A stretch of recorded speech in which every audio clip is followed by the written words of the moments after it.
Bonjour et bienvenue à cette édition spéciale des Rencontres hors normes. Je suis Marie-Claude Drouin, secrétaire générale du Réseau Normalisation et Francophonie, et j'aurai le plaisir d'animer cette rencontre aujourd'hui. Rencontre toute spéciale pour la Journée internationale des droits des femmes.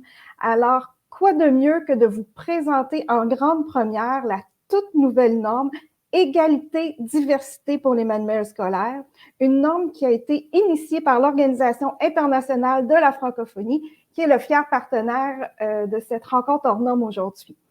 Alors, pour ceux et celles qui nous suivent et qui sont des habitués, les rencontres hors normes, c'est un moment privilégié où nous allons à la rencontre des personnalités qui gravitent autour des normes. Et aujourd'hui, nous aurons l'occasion de nous entretenir avec 3 artisanes de cette norme égalité et diversité dans les manuels scolaires. Avant de débuter, je vous présente rapidement le réseau Normalisation et Francophonie. Nous sommes un important réseau qui regroupe 30 organismes nationaux de normalisation des pays de l'espace francophone. Notre mission, c'est faire de la normalisation un pilier de la vitalité économique. Alors pourquoi? Parce que les normes, ce sont des leviers à 2 niveaux. Tout d'abord, ce sont des outils d'intelligence économique.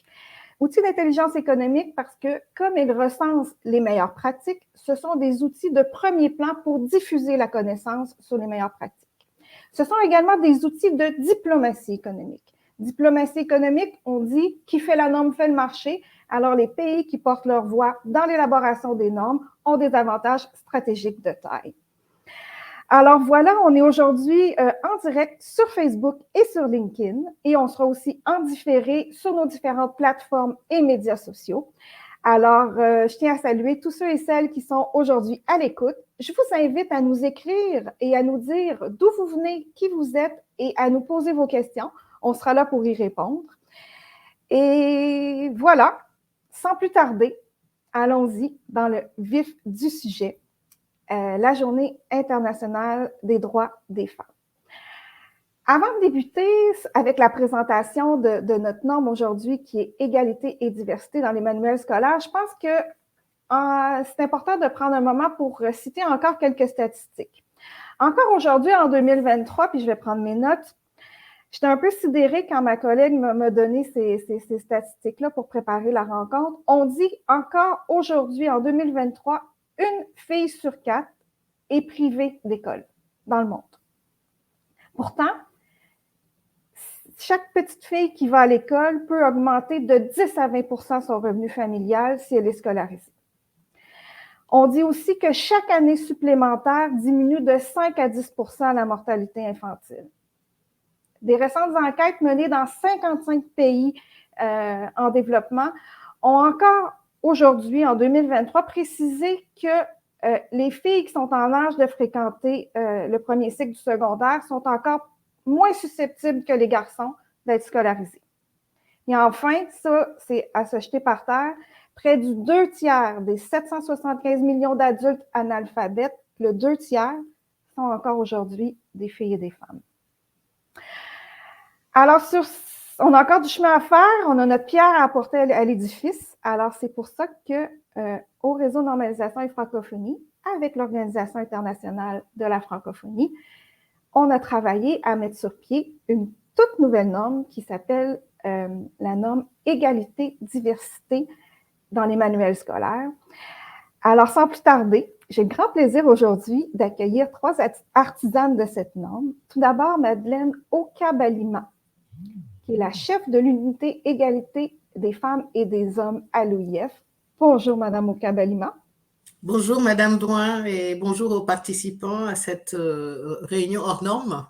Et bonne fête de la femme à toutes Merci. et à tous.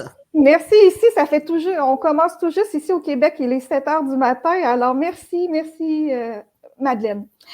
Alors, la deuxième personne que je vais accueillir, c'est Samantha Gagnon, qui est l'animatrice du comité responsable de l'élaboration de la norme et qui est la responsable de programme ici au RNF et avec qui j'ai le grand plaisir de travailler à chaque jour. Bonjour, Samantha. Votre micro est fermé, Madame Gagnon. Il fallait que ça arrive. Bien évidemment, il fallait que ça arrive. Bonjour à tous et à toutes. Merci d'avoir parmi vous. Bonjour. Et la troisième personne, et non la moindre, que nous rejoignons au Bénin, Madame Prudentienne Ounibo, qui est la vice-présidente de l'Association internationale des libraires francophones. Bonjour, Madame Ounibo. Oui. Bonjour tout le monde, bonjour chers participants et bonne fête à toutes les femmes du monde. Oui. Alors, mesdames, la norme égalité et diversité dans les manuels scolaires, ça fait longtemps qu'on y pense. Madame Oka-Balima, expliquez-nous pourquoi l'OIF s'intéresse à ces questions et pourquoi l'OIF a décidé de travailler précisément sur une norme pour les manuels scolaires sensibles à l'EFH. Merci, Madame Drouin, de nous permettre de nous exprimer sur cette initiative extrêmement importante pour l'OIF et pour la francophonie.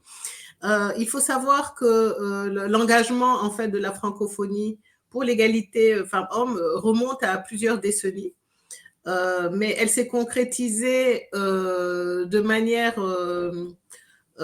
plus affirmée en fait lorsque les chefs d'État et gouvernement en 2018 ont adopté la stratégie dite EFH, égalité femmes-hommes, pour les droits et l'autonomisation des femmes et des filles. En 2019, sous l'égide de l'OIF et avec le gouvernement la République du Tchad, à N'Djamena, a été organisée une conférence majeure sur l'éducation des filles et la formation des femmes dans l'espace francophone. Tout simplement parce que dans cette stratégie, en fait, qui se décline en 5 axes, le deuxième axe entend assurer une éducation et une formation de qualité, libre de discrimination tout au long de leur vie pour les femmes et les filles, y compris leur accès à l'enseignement supérieur. Donc, cette grande conférence organisée à N'Djamena en 2019 a donné un certain nombre d'orientations. Parmi ces orientations, il était demandé à l'OIF de voir dans quelle mesure elle pouvait s'engager à travers la création d'une norme, de s'engager dans un processus de non seulement qui puisse promouvoir des pratiques éducatives dès le plus jeune âge, dénuées de stéréotypes sexistes et qui inculquent le principe de l'égalité entre les femmes et les hommes. Vous savez à quel point c'est important de l'inculquer dès le plus jeune âge parce qu'après, on est formaté. C'est plus difficile, en fait, de redéconstruire ce qui est déjà construit. Également, d'examiner et de réviser régulièrement les manuels. Il y a d'autres objectifs qui nous ont été donnés, notamment de former des équipes nationales dans ce sens et également d'implanter progressivement cette norme dans les processus de développement du matériel pédagogique. Avec de telles orientations aussi fortes, lorsque nous avons mis en place l'UFH, l'unité égalité femmes-hommes, en 2020, une des premières priorités de notre unité a été justement de voir dans quelle mesure on pouvait développer cette norme. Il faut savoir que la question en fait de l'éducation, au même titre que celle des femmes et des filles comme cible, mais également en lien avec le numérique, sont les priorités du mandat de la secrétaire générale de la francophonie. Et Madame Mouchiki Wabo, qu'on salue d'ailleurs.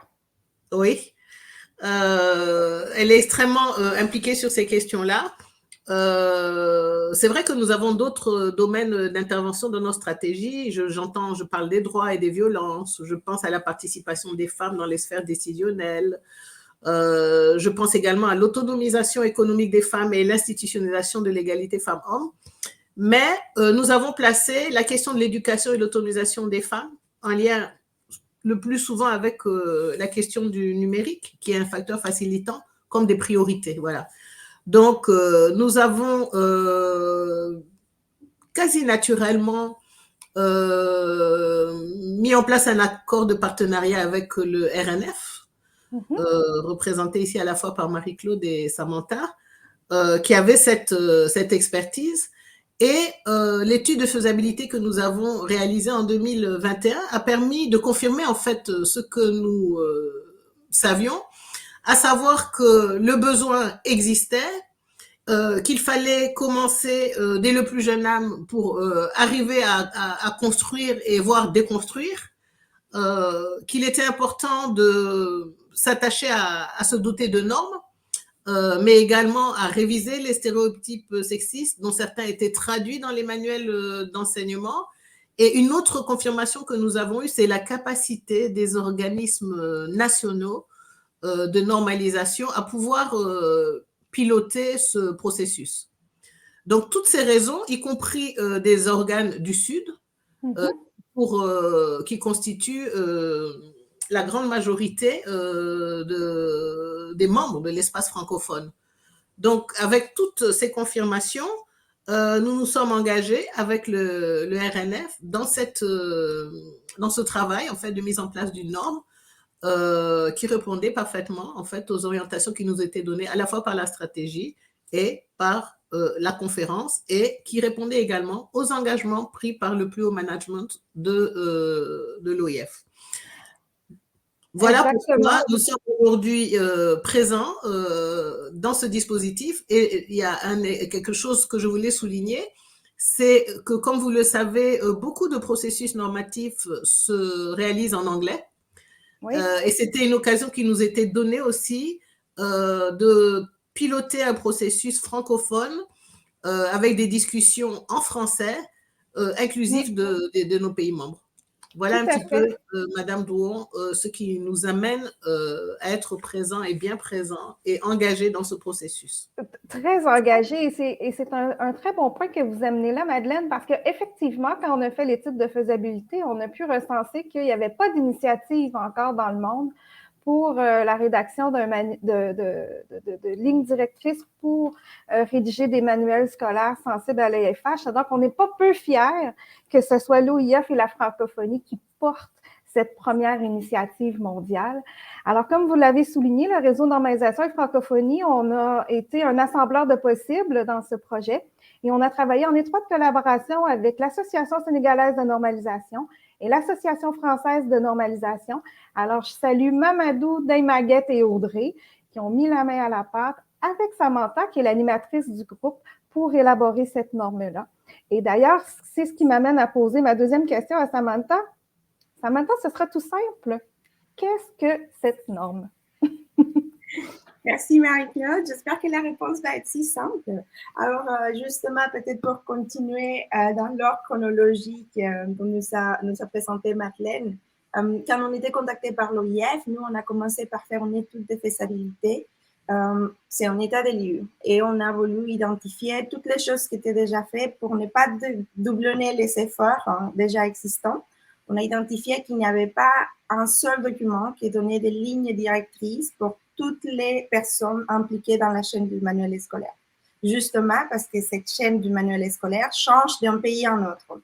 Il y a des pays, pour vous donner un exemple, où c'est le ministère de l'Éducation qui produit, qui est chargé de la totalité de la production, de la conception à la distribution des manuels scolaires. Il y a d'autres pays où les modèles, c'est plutôt des... l'État ou le ministère de l'Éducation lance un appel d'offres et dit aux maisons d'édition, envoyez vos propositions et on va choisir celle qu'on trouve la plus adaptée. Il y a des pays où sont les professeurs, les corps enseignants qui choisissent les manuels.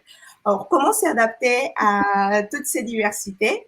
On s'est dit que notre document devait aborder chaque étape séparément pour donner à toutes les personnes impliquées dans chaque étape des recommandations, des exigences pour intégrer d'abord une perspective de genre comme outil d'analyse. Pour traduire ça, c'est par exemple la parité des équipes, nous assurer qu'il y a autant de hommes et de femmes qui participent au processus de, par exemple, rédaction d'un manuel scolaire. Le deuxième axe, c'est de donner des recommandations pour la sensibilité à l'égalité entre les femmes et les hommes. Pour vous donner un exemple aussi, on s'est rendu compte qu'il y avait une sous-représentation des femmes et des filles dans les manuels scolaires existants. On va trouver parmi les personnages 75%, même des fois 90% de personnages masculins et uniquement entre 5 et 15% de personnages féminins.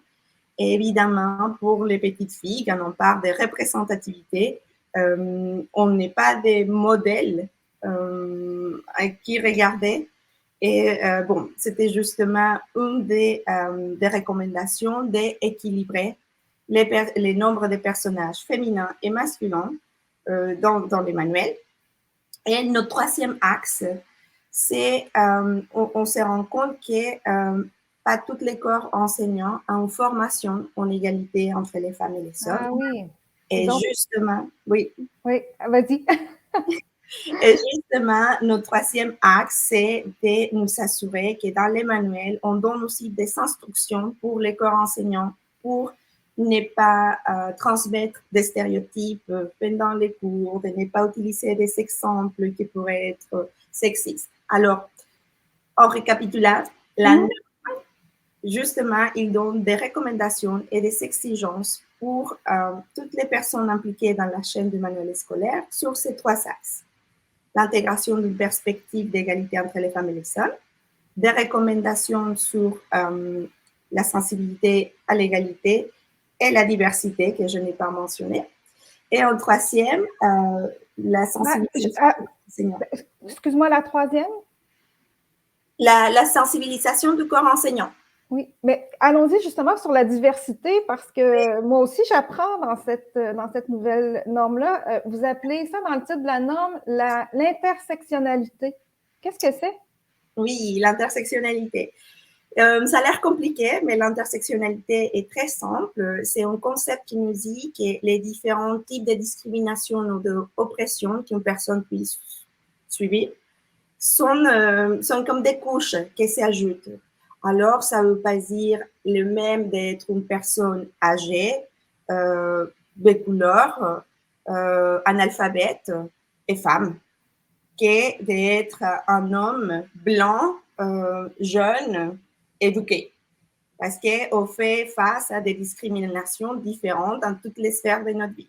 Alors justement, quand on parle d'intersectionnalité, on parle d'une approche qui cherche à attaquer les différents types de discrimination existantes. Oui, parce que la problématique de l'égalité femmes-hommes ne se vit pas de la même façon. Par exemple, si on est une femme blanche comme moi ici en Amérique du Nord versus une femme noire au Cameroun, par exemple. Tout à fait. Et aussi, là, on revient sur la question de la représentativité. C'est très important de se reconnaître dans les modèles qu'on voit à la TV, dans les livres, dans les personnages, pour avoir aussi des aspirations, des objectifs variés dans notre vie. Alors, si à chaque fois, c'est un exemple un peu cliché, mais si les princesses de Disney à chaque fois sont blanches avec les yeux bleus, ça va être très difficile. Moi-même, que je suis latina, quand j'étais petite, m'identifier avec une princesse blanche aux yeux bleus, c'était difficile. Raconte-nous, tu m'as dit, excusez, on se tutoie dans la vie parce qu'on travaille ensemble tous les jours. Justement, quand tu es allé voir le Chaboté. Oui. Évidemment, j'ai un accent hispanophone. Alors, même maintenant, je travaille depuis des années sur les questions de représentativité et diversité. Et je me disais, c'est très important que les filles se reconnaissent dans les personnages. Et quand je suis allée voir les Chabotés, ils ont gardé l'accent hispanophone dans la traduction en français. Et j'étais au cinéma et je me suis dit, il parle comme moi! Il parle comme moi! Alors, c'est drôle, mais en même temps, c'est vrai, comme maintenant, je suis dans la trentaine, c'est bien. Mais pour une petite fille, peut-être, c'est intéressant de se dire, c'est bien d'être comme moi dans ma différence. Et en plus, j'ai un modèle. Bon, là, c'est un chat. Je ne sais pas si on peut le considérer. Oui, mais le Chaboté, quand même. Oui, c'est parfait. Mais oui, justement, c'est aussi de montrer des modèles aux filles dans leur diversité, des personnages qui ont réussi ou des différents métiers qu'ils pourraient choisir quand ils vont grandir. Aux filles et aux garçons, évidemment. Oui, On tout à concentre fait. sur les filles parce que normalement, elles sont plus discriminées, mais évidemment, on cherche à diversifier aussi les opportunités pour les garçons. Absolument. Merci, Samantha. Toujours très, très enrichissant et de discuter avec toi. Ce qui m'amène c'est ça, à vous dire que, en fait, cette norme-là qui a été initiée par l'OIF et à laquelle on a eu l'immense plaisir de contribuer pour, comme je le soulignais tout à l'heure, assembler les possibles, on a réuni, je pense, tout près de 35 experts et expertes de par tous les pays de la francophonie. C'était très, très important pour l'OIF et on y est arrivé de prendre des experts et des expertes de tous les pays et régions de la francophonie. Et ce sont eux qui se sont penchés sous la bonne gouverne de l'Association sénégalaise de normalisation, la FNOR et de Samantha, pour rédiger un premier jet de cette norme-là. Et on a le plaisir d'avoir parmi nous une de ces expertes, qui est Madame Prudencène Onibo, qui est la vice-présidente de l'Association internationale des libères francophones.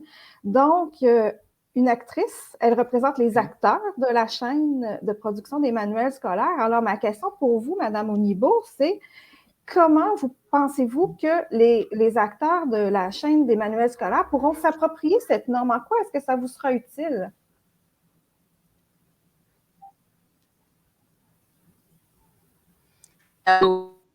Andrew, Oui, l'analyse du processus de manière scolaire dans bon nombre de pays, ce sont les différentes instances structures qui interviennent. Et il n'existe pas de circuit unique qui conduise à l'idée du manuel scolaire, à sa mise en circulation et à son utilisation. Donc, comment les instances qui interviennent dans la conception de ces manuels scolaires peuvent s'approprier de cette norme? Nous avons suggéré 4 points essentiels. Et la sensibilisation, la formation, la communication et la médiation.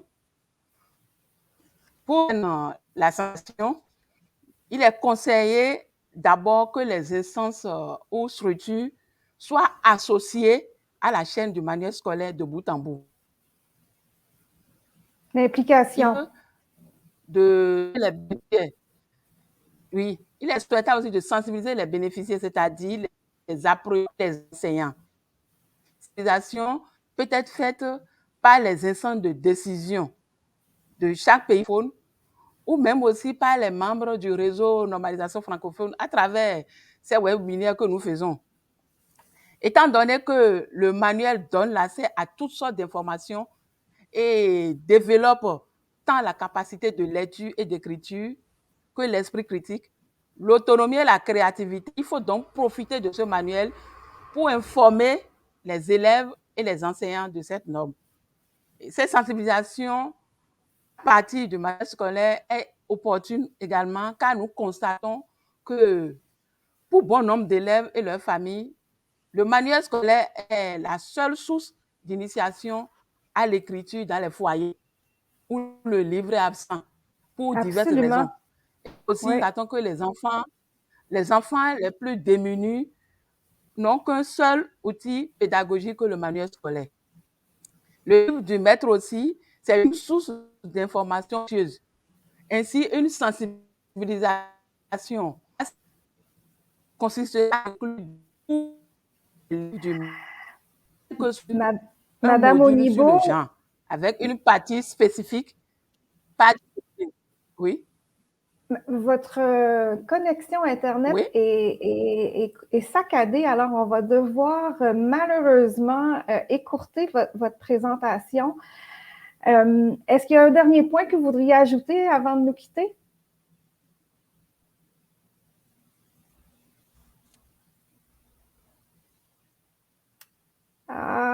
Allô? C'est dommage, on a déjà perdu Madame Onibo. Oui, allez-y. Allô? Un dernier. Monsieur? Bonjour. Vous avez un dernier point que vous voulez nous dire avant de nous quitter, rapidement? Bonjour, vous me recevez? Bonjour. Oui. Vous me recevez? Oui.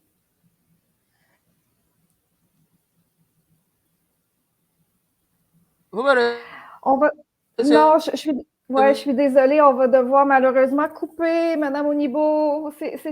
On se reprendra. Écoutez, merci mesdames pour cette enrichissante présentation de la future norme égalité, diversité dans les manuels scolaires. Juste avant de terminer, je le fais à chaque fois pour mes invités, je leur demande quel est leur mot préféré de la langue française. Donc, je vais commencer avec Samantha. Oui, j'ai un peu réfléchi. Je pense que c'est coquelicot. Coquelicot? Ah, oui. Pourquoi donc? J'adore les sons. C'est très joli comme son. Mais moi, que je n'ai pas grandi dans un pays où il a une mémoire collective de ce qui représente les coquelicots aussi, j'ai trouvé ça très beau quand j'ai appris pour la première fois ça qui représente les coquelicots, de se dire que des situations catastrophiques, on arrive à en tirer de belles choses, une chose qui représente à la fin le retour à la vie malgré tout. Alors, je l'associe aussi à la lutte pour les droits des femmes, où on sait que c'est pas toujours facile, qu'il y a des situations catastrophiques et on doit s'attaquer, mais qu'il y a de belles choses qui arrivent à fleurir. Ah, bon, oui, effectivement.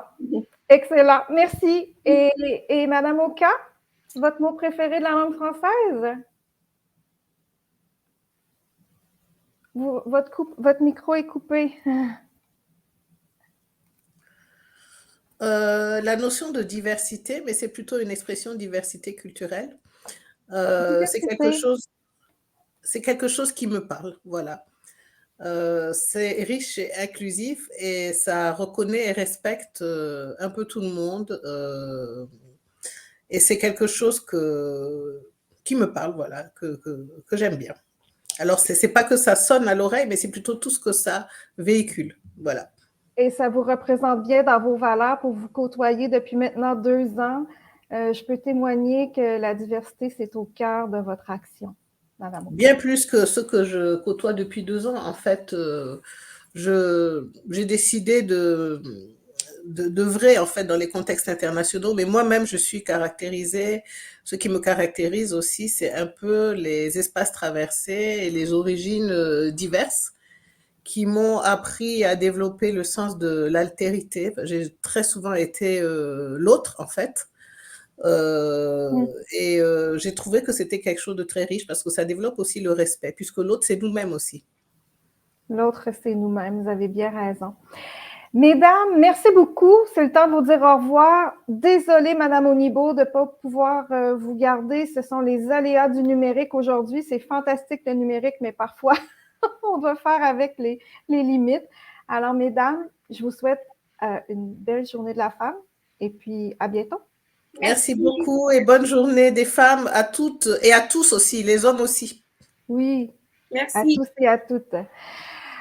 Alors voilà, c'est ce qui met fin à notre présentation édition spéciale hors norme qui nous présentait la nouvelle norme égalité et diversité dans les manuels scolaires.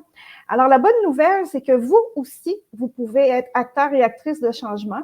La norme est présentement, aujourd'hui, 8 mars, lancée en appel à commentaires, c'est-à-dire que tout un chacun, toute un chacune, vous pouvez aller sur le site web du RNF, associationrnf.org. Vous allez voir sur la page d'accueil, vous avez participé à l'élaboration de la norme et à déposer vos commentaires. Vous allez voir, il y a un petit billet de blog, vous cliquez sur le lien et vous allez avoir accès à la norme et à toutes les instructions pour commenter. Alors, c'est important pour nous, les normalisateurs, de nous assurer que les normes sont représentatives des besoins du milieu. Donc, n'hésitez pas, vous avez jusqu'au 22 avril pour aller porter vos commentaires sur cette nouvelle norme. J'ai encore une fois à remercier l'Organisation internationale de la francophonie pour son initiative et son précieux support auprès du RNF. Alors, merci à tous et à toutes. Et vous pourrez revoir cette présentation hors norme en différé sur nos différentes plateformes. Et voilà. Merci. À bientôt.